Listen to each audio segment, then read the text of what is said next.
Welcome to the Phone Transformer channel. In today's video, we'll show you how to set caller tune in Samsung phone, step by step. If you find this video helpful, please subscribe to our channel for more tech tips and tutorials. Let's get started. Step 1. First, pick up your Android phone and open the Settings app. You can easily find it on your home screen or in the app drawer. Step 2. Next, scroll down in the Settings menu until you find the Sound and Vibration option. Tap on it to proceed. Step 3. Now look for the ringtone option in the menu and tap on it to access the ringtone settings. Step 4. Inside this menu, you will see all the available ringtones on your device. You can choose from these pre-installed options or set a custom ringtone. Step 5. If you decide to use a custom ringtone, tap on the plus icon located at the top right corner of the screen.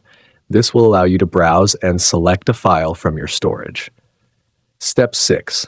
Next, go to the Folders section, then tap on Download to find the specific music file you want to set as your ringtone. Step 7. Once you've selected your preferred music file, confirm your choice by tapping the Done option. Your caller tune will be set immediately. Thanks for watching, and see you in the next video.